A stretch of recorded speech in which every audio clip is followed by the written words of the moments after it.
Students and friends, Nalgonda economics forum నిర్వహిస్తున్నటువంటి YouTube channel లెసన్స్లో భాగంగా ఈరోజు మన భారతదేశంలో ద్రవ్యోల్బణాన్ని ఎట్లా లెక్కిస్తాం, అంటే ఎట్లా మెజర్మెంట్ చేస్తామనే దాన్ని ఈరోజు చర్చించుకుందాం. సాధారణంగా ద్రవ్యోల్బణం అంటే రోజు రోజుకు ధరలు పెరుగుతున్నటువంటి స్థితిగా మనకు అందరికీ తెలుసు. అయితే నిరంతరం ఈ ధరలు పెరగడం చాలామందికి ఇబ్బంది కలిగించేటువంటి అంశం. ద్రవ్యోల్బణ కాలంలో అనేక వర్గాల వాళ్ళు ఇబ్బందులు ఎదుర్కోవడం అనేటువంటిది మనకు తెలుసు. ఎక్కువ ద్రవ్యరాశి తక్కువ వస్తురాశిని తరమడంగా ద్రవ్యోల్బణానికి నిర్వచనం చెప్పుకుంటాం. అంటే ద్రవ్యరాశి ఎక్కువై ఉత్పత్తి తక్కువైనప్పుడు ధరలు పెరగడం అనేటువంటిది సహజం. అయితే దీన్ని ఎట్లా లెక్కిస్తాం, ద్రవ్యోల్బణం రేటుని ఎట్లా లెక్కిస్తాం అనేటువంటిది మనం చెప్పుకున్నప్పుడు కెంట్ అనేటువంటి ఆర్థికవేత్త ద్రవ్యోల్బణం యొక్క రేటుని, దాని యొక్క స్పీడ్ను బట్టి, దాని వేగాన్ని బట్టి 4 రకాలుగా వర్గీకరించింది.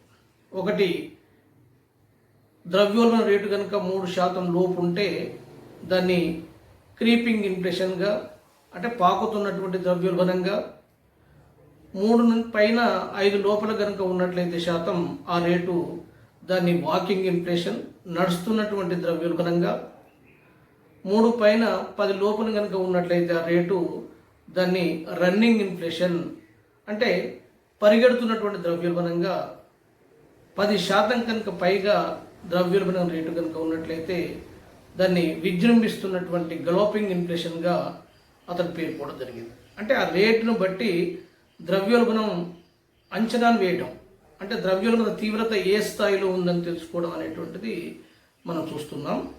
అయితే ఈ రేటును ఎట్లా లెక్కిస్తాం, దేని ఆధారంగా మన భారతదేశంలో ఈ ద్రవ్యోల్బణం లెక్కిస్తాం అనేటువంటిది ఈరోజు మనం పరిశీలిద్దాం.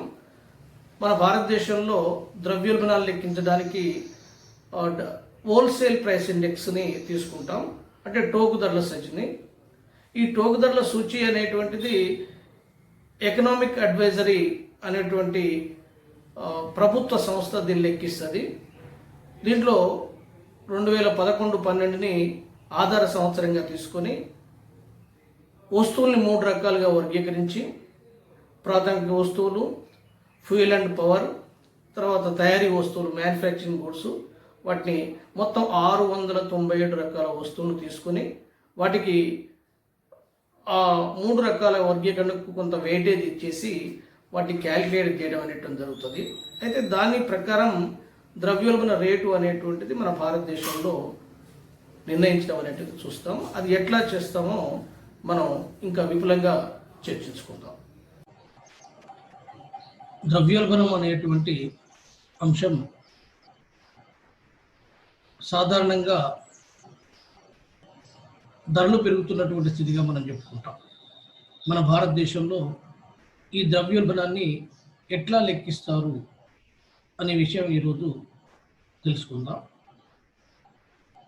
దాన్ని తెలుసుకునే ముందు ద్రవ్యోల్బణానికి సంబంధించినటువంటి నిర్వచనాలను కూడా మనం ఈరోజు తెలుసుకుందాం. అట్లాగే దీంట్లో ఉన్నటువంటి అంశం, ద్రవ్యోల్బణం సాధారణంగా ధరల స్థాయిలో నిరంతరం పెరిగేటువంటి స్థితి లేదా ధోరణిగా మనం చెప్పుకుంటాం. ఏదో 1-2 వస్తువుల యొక్క ధరలు పెరగడం ద్రవ్యోల్బణం కాదు, సాధారణ ధరలు పెరగడం అనేటువంటి దాన్ని మనం ద్రవ్యోల్బణం చెప్తాం.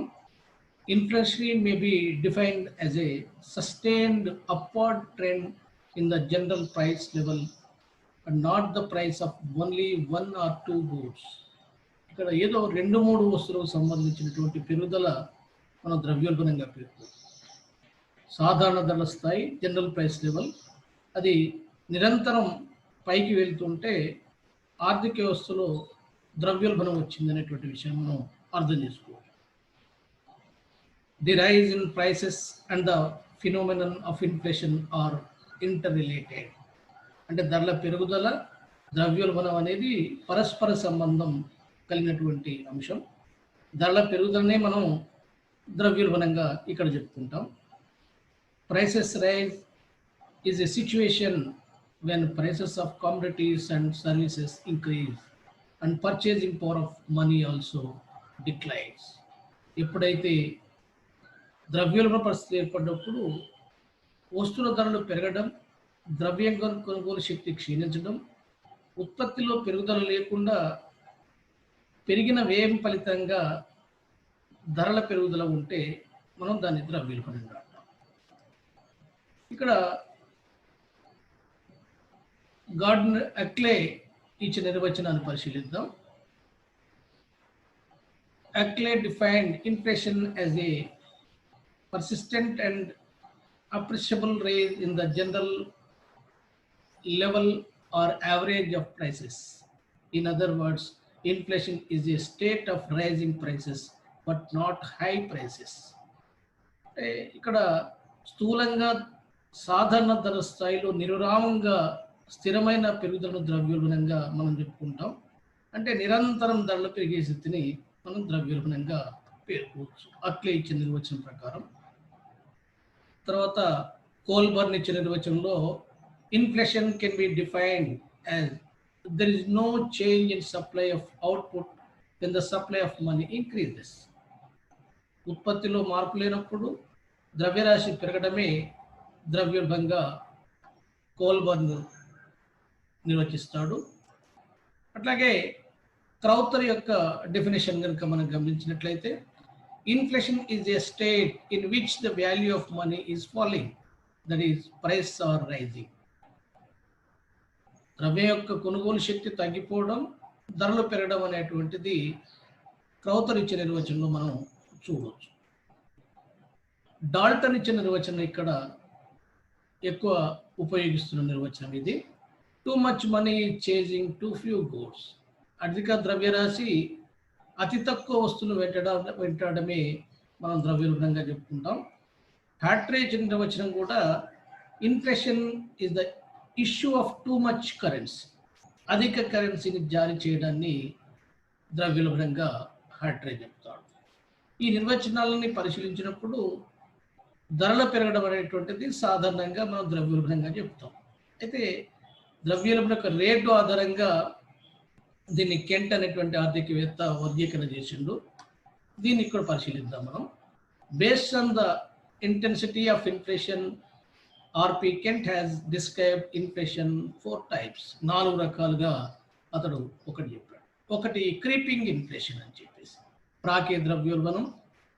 ద్రవ్యోల్బణ రేటు 3% కంటే తక్కువ అనుకున్నట్లయితే దాన్ని మనం ప్రాకే ద్రవ్యోల్బణం లేదా క్రీపింగ్ ఇన్ఫ్లేషన్గా చెప్పుకుంటాం. ఒకవేళ 3 నుంచి 5% మధ్యలో కనుక ద్రవ్యోల్బణం రేటు ఉంటే దాన్ని వాకింగ్ ఇన్ఫ్లేషన్ లేదా నడుస్తున్న ద్రవ్యోల్బణంగా చెప్పుకుంటాం. అట్లా కాకుండా 5% నుండి 10% మధ్యలో కనుక ద్రవ్యోల్బణం రేటు ఉంటే దాన్ని రన్నింగ్ ఇన్ఫ్లేషన్గా చెప్తాం.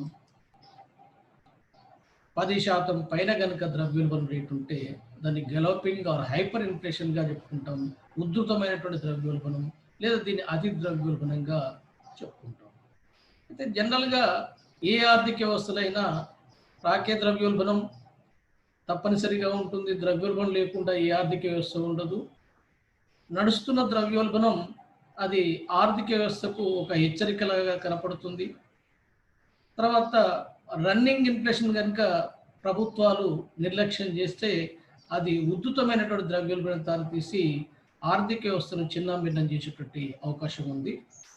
దీన్నే ఒక రేఖాపటం ద్వారా మనం వివరించుకుందాం. ఓఎక్స్ అక్షం పైన 1 సంవత్సర కాలం పాటు తీసుకుందాం. ద్రవ్యోల్బణం అంతా కూడా 1 సంవత్సర కాలంలో ఆ పెరిగినటువంటి రేటు మనకు చెప్తుంది, 1 ఇయర్ పీరియడ్.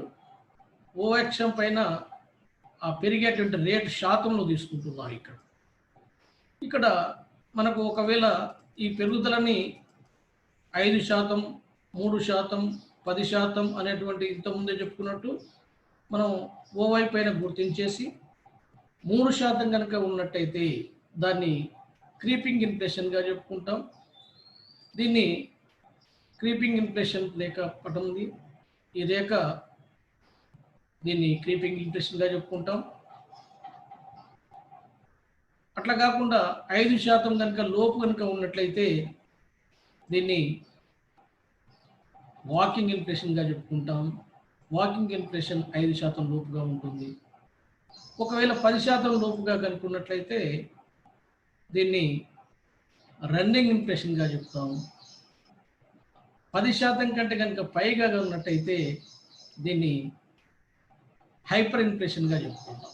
ఈ రకంగా 3% లోపలగా ఉండేటువంటి దాన్ని క్రీపింగ్ ఇన్ఫ్లేషన్ అని, 3% పైన 5% లోపల ఉండేటువంటి దాన్ని వాకింగ్ ఇన్ఫ్లేషన్ అని, 5% పైన 10% లోపు ఉండేటువంటి దాన్ని రన్నింగ్ ఇన్ఫ్లేషన్ అని, 10% పైగా ఉండేటువంటి ద్రవ్యోల్బణ రేటుని మనం హైపర్ ఇన్ఫ్లేషన్ లేదా గలోపింగ్ ఇన్ఫ్లేషన్గా చెప్పుకుంటాం.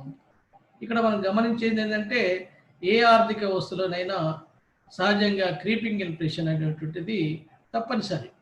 ఆర్థిక వ్యవస్థలో ఉత్పత్తి జరిగేటప్పుడు ముందు ద్రవ్య సప్లై జరుగుతుంది కాబట్టి తప్పనిసరిగా ద్రవ్యోల్బణ పరిస్థితులు ఏర్పడతాయి. అయితే ఎప్పుడైతే వాకింగ్ ఇన్ఫ్లేషన్ ఆర్థిక వ్యవస్థలో చోటు చేసుకుంటుందో అది ప్రభుత్వాలకు ఆర్థిక వ్యవస్థకు హెచ్చరికలాగా మనం భావించాల్సి ఉంటుంది. ఇక్కడ కనుక దాని అదుపుకు సక్రమైన చర్యలు కనుక తీసుకోకపోయినట్లయితే అది రన్నింగ్ ఇన్ఫ్లేషన్ దారితీసి దాన్ని కూడా నెగ్లెక్ట్ కనుక చేసినట్లయితే అది హైపర్ ఇన్ఫ్లేషన్కు వెళ్ళిపోవడానికి అవకాశం ఉంటుంది. ఎప్పుడైతే ఆర్థిక వ్యవస్థ హైపర్ ఇన్ఫ్లేషన్ కనుక వెళ్ళిపోతుందో అంటే ఎక్కువ ధరలకు ఆర్థిక వ్యవస్థలో జనరల్ ప్రైస్ లెవెల్ పెరిగిపోతుందో ఆ రేటు 10% కంటే 20, 30, 40% పెరిగిపోతుందో అప్పుడు ఆర్థిక వ్యవస్థలో అనేకమైనటువంటి సమస్యలు ఏర్పడేటువంటి అవకాశం ఉంటుంది. దీన్ని రేటు ఆధారంగా దాని యొక్క ఉధృతి ఎట్లా ఉంది, దాని స్పీడ్ ఎట్లా ఉంది అనేటువంటి విషయాన్ని కెంట్ మాటల్లో మనం క్రీపింగ్ ఇన్ఫ్లేషన్, వాకింగ్ ఇన్ఫ్లేషన్, అట్లాగే రన్నింగ్ ఇన్ఫ్లేషన్, అట్లాగే గలాపింగ్ ఇన్ఫ్లేషన్ అనేటువంటి ఈ 4 రకాలుగా మనం చెప్పుకోవడం జరిగింది. అయితే మన భారతదేశంలో ఎట్లా ద్రవ్యోల్బణాన్ని లెక్కిస్తారు? దీనికి ముందే చెప్పుకున్నట్టుగా హోల్సేల్ ప్రైస్ ఇండెక్స్ అనే దాన్ని తీసుకొని టోకు ధరల సూచి ఆధారంగా మన భారతదేశంలో ద్రవ్యోల్బణం ఎట్లా లెక్కిస్తారు? దాన్ని లెక్కించడానికి ఎకనామిక్ అడ్వైజరీ అనేటువంటి ఒక యంత్రాంగం ఉంది. ఆ యంత్రాంగం దేని ఆధారంగా మన భారతదేశంలో ద్రవ్యోల్బణాన్ని లెక్కిస్తుంది అనేటువంటి విషయాన్ని చూద్దాం. మన దేశంలో ద్రవ్యోల్బణాన్ని ఎట్లా లెక్కిస్తాం అనే దాన్ని పరిశీలిద్దాం.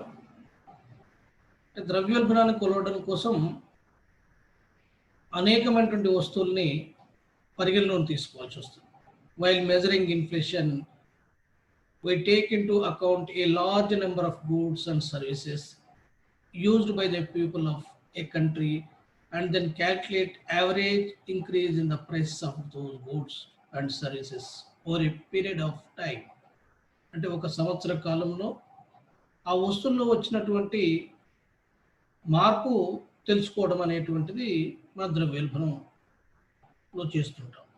దాన్ని కొలవడం అనేటువంటిది కనుక తీసుకోవాల్సి వచ్చినప్పుడు పెద్ద మొత్తంలో ప్రజానికం వాడేటువంటి వస్తువుల్ని పరిగణలోకి తీసుకోవాల్సి అవసరం ఉంటుంది.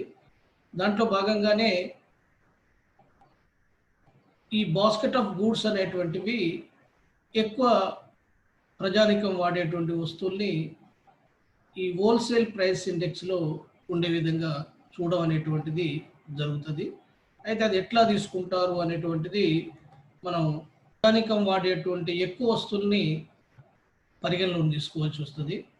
వాటి యొక్క వివిధ రకాల వస్తువులకు వాటికి వెయిటేజెస్ ఇచ్చి ఆ వెయిటేజీల ఆధారంగా సూచీ సంఖ్యని తయారు చేయాల్సి ఉంటుంది.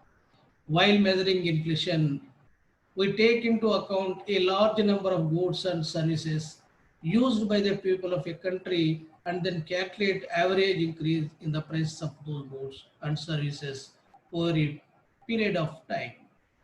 అంటే సాధారణంగా ఒక సంవత్సర కాలంలో దీన్ని లెక్కిస్తుంటాము. అయితే ద్రవ్యోల్బణ రేటు అనేటువంటిది క్యాల్కులేషన్ ఇప్పుడు వన్ పీరియడ్ అనేది చాలా ఇంపార్టెంట్. అంటే ఒక సంవత్సర కాలానికి మరొక సంవత్సర కాలానికి మధ్య ఉన్నటువంటి ఆ తేడాని మనం హోల్సేల్ ప్రైస్ ఇండెక్స్ చేసేటప్పుడు చేస్తుంటాము. ఎక్కువ వస్తువులు కూడా దీంట్లో తీసుకోవాల్సి వస్తుంది. అంటే బాస్కెట్ ఆఫ్ గూడ్స్‌లో తీసుకునేటువంటి వస్తువుల్లో ప్రజానీకం ఎక్కువగా ఉపయోగించేటువంటి వస్తువుల్ని పరిగణలోకి తీసుకున్నప్పుడు అది వాస్తవికతకు దగ్గరగా ఉండేటువంటి అవకాశం ఉంది. సాధారణ ధరల స్థాయి అనేటువంటిది చాలా వస్తువుల యొక్క యావరేజ్ యొక్క ప్రైసెస్‌ని దృష్టిలో పెట్టుకున్నప్పుడు చేస్తే అది ఆహ్, రియాలిటీకి దగ్గరగా ఉంటుంది. కాబట్టి ద్రవ్యోల్బణాన్ని కొలిచేటప్పుడు తప్పనిసరిగా large number of goods and సర్వీసెస్‌ని పరిగణలోకి తీసుకోవడం అనేది చూస్తాం. A small raise in prices or a sudden raise in prices is not inflation, since they may reflect the short-term working of the market. తాత్కాలికంగా కొద్ది కాలంలో పెరిగి మళ్ళీ తగ్గి పెరిగి ఇట్లా అప్ అండ్ డౌన్స్ వచ్చేటువంటి దాన్ని మనం ద్రవ్యోల్బణంగా పరిగణించం. ద్రవ్యోల్బణం అనాలంటే డెఫినెట్‌గా కొంతకాలం పాటు ఆ ధరల్లో మార్పు రావాల్సి ఉంటుంది. అంటే మన భారతదేశంలో ఇక్కడ ద్రవ్యోల్బణాన్ని లెక్కించడానికి హోల్సేల్ ప్రైస్ ఇండెక్స్‌ని పరిగణలోకి తీసుకుంటామని చెప్పాం. ఈ పని office of the economic adviser చేస్తుంది.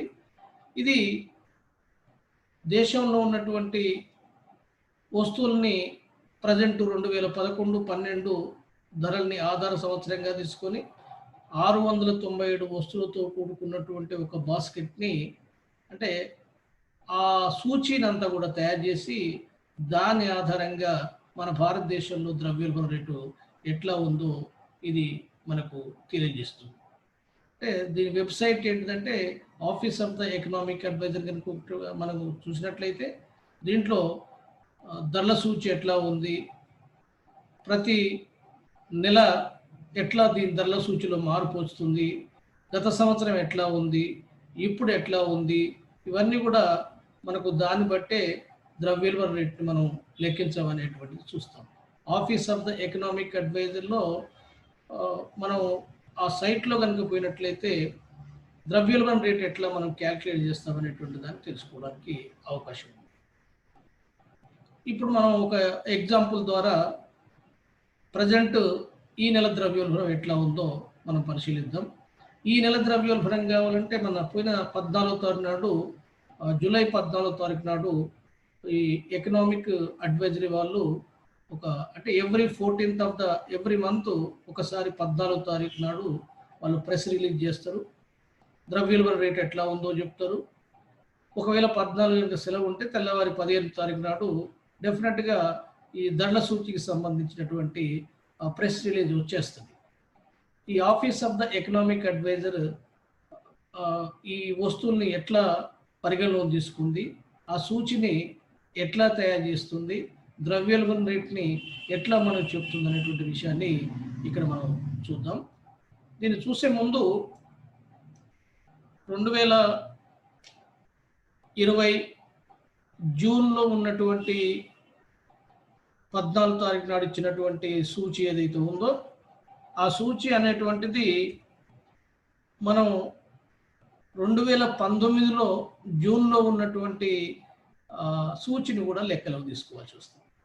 జూలైలో ఇచ్చినటువంటి హోల్సేల్ ప్రైస్ ఇండెక్స్ ఎప్పుడంటే జూన్ మాసంలో ఎవ్రీ మంత్కి ఒకసారి క్యాలిక్యులేట్ అయింది కాబట్టి జూలై 14 ఇచ్చినటువంటి సూచి అంతా కూడా జూలైలో 14 నాడు ఇచ్చినటువంటి సూచి జూన్ మాసానికి సంబంధించినటువంటి సూచిగా గుర్తుంచుకోండి. మరి ఎంత ద్రవ్యోల్బణం పెరిగింది అని చెప్పేటప్పటికి 2019 జూన్ నెలలో అంటే జూన్ మంత్లో ఈ హోల్సేల్ ప్రైస్ ఇండెక్స్ ఎంత ఉందో మనకు తెలవాలి ముందు. ఆ రెండింటి యొక్క వ్యత్యాసాన్ని బట్టి ఎంత పెరిగింది అనేటువంటి విషయాన్ని మనం అర్థం చేసుకోవచ్చు. 2019లో ఉన్నటువంటి జూన్లో ఉన్నటువంటిది 2020లో జూన్లో ఉన్నటువంటి రెండు హోల్సేల్ ప్రైస్ ఇండెక్స్ వ్యత్యాసాన్ని మనం క్యాలిక్యులేట్ చేసినట్లయితే ద్రవ్యోల్బణ రేటు మనకు అర్థమవుతుంది. ద్రవ్యోల్బణ రేటు అంటే పోయిన నెలకు ఈ నెలకు కాకుండా ఎప్పుడైతే మనం ఏ నెల అయితే మనం క్యాలిక్యులేట్ చేస్తున్నామో ఆ నెల క్యాలిక్యులేట్ గత సంవత్సరం అదే నెలలో ఉన్నటువంటి హోల్సేల్ ప్రైస్ ఇండెక్స్ ఎంత ఉంది అనేటువంటి విషయం తెలిస్తే మనం ద్రవ్యోల్బణ రేటు కనుక్కోవడానికి అవకాశం ఉంది. ఇప్పుడు మనం ఒకసారి ఇక్కడ చూద్దాం. 2019వ సంవత్సరంలో ఉన్నటువంటి క్యాలిక్యులేషన్ ఇక్కడ చూడండి ఒకసారి. 2019లో ఉన్నటువంటి జూన్ మాసంలో ఉన్నటువంటిది 121.5 అనేటువంటిది ఇది ఇండెక్స్. 121.5 అనేటువంటిది ఇది హోల్సేల్ ప్రైస్ ఇండెక్స్. అంటే 2011-12 ఆధార సంవత్సరంగా తీసుకున్నప్పుడు ఇక్కడ 2011-12 అనేటువంటిది ఆధార సంవత్సరంగా తీసుకున్నారు. 2011-12లో ధరల సూచి ఎంత అంటే 100. అది 2019 జూన్ నాటికి 121.5 సూచి మనకు వచ్చింది. ఇప్పుడు మనం 2020 సంవత్సరం నాటికి ఉన్నటువంటి సూచిని కనుక గమనిస్తే ఎంత ఉందో పరిశీలిద్దాం. ఇది జూన్ మాసంలో ఉన్నటువంటిది ఏంటంటే 119.3. 119.3 అంటే గత సంవత్సరం కంటే సూచి కంటే ప్రస్తుతం ఉన్నటువంటి సూచి తక్కువ ఉంది. గత సంవత్సరంలో ఉన్నటువంటి సూచి కంటే ప్రస్తుతం తక్కువ ఉంది అంటే దాని అర్థం ఏంటంటే ఇది రుణాత్మక ధోరణి మనకు స్పష్టంగా కనపడుతుంది. రుణాత్మక సూచి ఎట్లయింది అంటే ద్రవ్యోల్బణం అనేది నెగిటివ్గా ఉంది. గత సంవత్సరం ఈ సంవత్సరం ధరల సూచిలో మార్పు లేకపోయినట్లయితే దాన్ని జీరో ఇన్ఫ్లేషన్ అంటాము.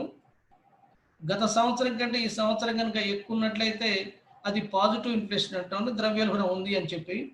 కానీ ఇక్కడ గత సంవత్సరం కంటే ఈ సంవత్సరం ఉన్నటువంటి ద్రవ్యోల్బణం ఏదైతే ఉందో హోల్సేల్ ప్రైస్ ఇండెక్స్ అది తక్కువ ఉంది కాబట్టి ఈ నెలలో రుణాత్మక ద్రవ్యోల్బణం నమోదైనట్టుగా మనం అర్థం చేసుకోవచ్చు.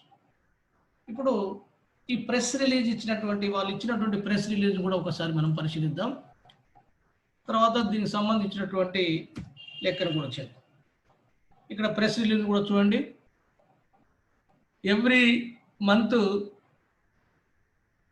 14 జూలై నాడు ఇచ్చినటువంటి 14 జూలై, ఒకవేళ 14 నాడు సెలవు ఉంటే దాన్ని 15వ తారీఖు నాడు డెఫినెట్గా ఇస్తారు. ఇక్కడ మీరు గమనించండి, ఆల్ కమోడిటీస్ సంబంధించినటువంటి ద్రవ్యోల్బణము -1.81 అంటే రుణాత్మక ద్రవ్యోల్బణం నమోదైంది. -1.81 అనేటువంటి ద్రవ్యోల్బణం రేటు. అంటే ఈ రేట్ను మనం ఎట్లా క్యాలిక్యులేట్ చేస్తాం? -1.81 ఎట్లా వచ్చి మనకు ముందే చెప్పుకున్నట్టుగా గత సంవత్సరం ద్రవ్యోల్బణం సూచి అంటే హోల్సేల్ ప్రైస్ ఇండెక్స్ జూన్లో ఉన్నటువంటిది, ఈ సంవత్సరం జూన్లో వచ్చినటువంటి ద్రవ్యోల్బణ సూచికి సంబంధించినటువంటి హోల్సేల్ ప్రైస్ ఇండెక్స్, ఈ రెండింటిని మనం కనుక క్యాల్కులేట్ చేసినట్లయితే మనకు ద్రవ్యోల్బణ రేటు కనుక్కోవడానికి అవకాశం. ఇన్ఫ్లేషన్ రేట్ ఎట్లా తీసుకుందామని ఇక్కడ మనకు క్లియర్గా దీంట్లో ఆ రెండింటిని కంపేర్ చేసుకుంటూ మనం ఇక్కడ చేసాం. ఇన్ఫ్లేషన్ రేట్ అంటే the rate of change in a price index in a specified time called the inflation rate. ఒక నిర్ణీత కాలం అంటే ఇక్కడ సంవత్సర కాలం అని అర్థం. ఆ సంవత్సర కాలంలో నిర్ణయమైనటువంటి ఆ తేడా ఏదైతే ఉందో దాన్ని మనం ఇన్ఫ్లేషన్ రేట్ అని చెప్తాం. When building A price index determine the base year and consider the index 100. ఇంతకుముందే మనం చెప్పుకున్నట్టుగా 2011-12ని బేస్ ఇయర్గా చెప్పుకున్నాం. బేస్ ఇయర్ అంటే అప్పుడు ఉన్నటువంటి ధరలు 100గా చెప్పుకుంటున్నాం. If the current index value is equal to 100, ఈ సంవత్సరం కూడా పొందే ఉంటే అది జీరో ఇన్ఫ్లేషన్ అంటాం. ఒకవేళ అంతకంటే తక్కువ ఉంటే 100 కంటే తక్కువ ఉంటే నెగిటివ్ ఇన్ఫ్లేషన్ అంటాం. 100 కంటే ఎక్కువ కనుక్కున్నట్టయితే దాన్ని పాజిటివ్ ఇన్ఫ్లేషన్ అంటాం. అయితే ఇక్కడ బేస్ ఇయర్ కాకుండా పోయిన సంవత్సరానికి ఈ సంవత్సరం అని చెప్పినప్పుడు పోయిన సంవత్సరం ఉన్నటువంటిది ఎంత అంటే 121.5, కానీ ఈ సంవత్సరం జూన్లో ఉన్నటువంటిది ఎంత 119.3. కాబట్టి ఇది నెగిటివ్ ఇన్ఫ్లేషన్గా మనం ఇక్కడ అర్థం చేసుకోవచ్చు. దీని సూత్రం ఏంటంటే inflation rate is equal to current month price index minus price index of the same month of last year. అంటే ఈ హోల్సేల్ ప్రైస్ ఇండెక్స్ అనేటువంటిది. కరెంట్ మంత్ ప్రైస్ ఇండెక్స్ అంటే ఈ హోల్సేల్ ప్రైస్ ఇండెక్స్ ఎంత ఉంది? 119.3 ఉంది. ఇంతకుముందే మనం 2020 జూన్లో ఇచ్చినటువంటిది 119.3 ఉంది. లాస్ట్ ఇయర్ 2019లో ఉన్నటువంటి జూన్ మాసంలో ఉన్నటువంటి ప్రైస్ ఇండెక్స్ కూడా ఇంతకుముందు మనం పరిశీలించాం. అది 121.5 ఉంది. By price index of the same month last year, అది కూడా 121 బై 121.5 ఇంటూ 100. ఇప్పుడు ఈ రెండింటి యొక్క 119.3 నుండి 121.5 కనుక మనం డిడక్ట్ చేసినట్టయితే, తీసివేసినట్లయితే -2.2 వస్తుంది. -2.2 బై 121.5 ఇంటూ 100 కనుక చేసినట్లయితే -1.81. ఈ -1.81 అనేది దీని ఇన్ఫ్లేషన్ రేట్గా మనం చెప్పుకుందాం. ఇంతకుముందు ఎకనామిక్ అడ్వైజర్ ఇచ్చినటువంటి ప్రెస్ రిలీజ్లో కూడా ఎంత వచ్చిందంటే మనకు 181, అది -1.81 ఇది ఇన్ఫ్లేషన్ రేటు. ఈ ఇన్ఫ్లేషన్ రేట్ ఎట్లా ఉందంటే రుణాత్మక ద్రవ్యోల్బణం ఉంది. అయితే చాలామందికి గత నెలకు ఈ నెలకు కంపేర్ చేసుకున్నటువంటిదిగా అర్థం చేసుకుంటారు. మామూలుగా ఇన్ఫ్లేషన్ రేట్ తెలుసుకోవాలంటే తప్పనిసరిగా ఇప్పుడు ఉన్నటువంటి హోల్సేల్ ప్రైస్ ఇండెక్స్ ఇదే ఇప్పుడు మనం చేసేటువంటి ఏ నెలకైతే చేస్తున్నామో గత సంవత్సరంలో అదే నెలలో ఉన్నటువంటి హోల్సేల్ ప్రైస్ ఇండెక్స్ ఆ రెండింటి మధ్య వ్యత్యాసాన్ని చూసి ఆ వ్యత్యాసాన్ని కనుక మనం శాతం కట్టినట్టయితే వచ్చేటువంటి విలువనే మనం ఇన్ఫ్లేషన్ రేట్ అంటాం. ఈ రకంగా ఇప్పుడున్న ప్రస్తుతం ఉన్నటువంటి జూన్లో ఉన్నటువంటి 119.3, గత సంవత్సరం ఉన్నటువంటి జూన్లో ఉన్నటువంటి 121.5, రెండింటి వ్యత్యాసం మనకు 2.2 వచ్చింది మైనస్ బై 121.5. ఇది 121.5 అనేటువంటిది గత సంవత్సరం ఉన్నటువంటి ధరల సూచి జూన్ మాసంలో. దీని కనుక శాతంలో లెక్కేస్తే ఇది -1.81 అనేటువంటిది మనకు ద్రవ్యోల్బణ రేటు వచ్చింది. ఈ ద్రవ్యోల్బణ రేటు రుణాత్మకంగా ఉంది. గత మాసంలో కూడా మనకు రుణాత్మక ద్రవ్యోల్బణం రేటే నమోదయ్యింది.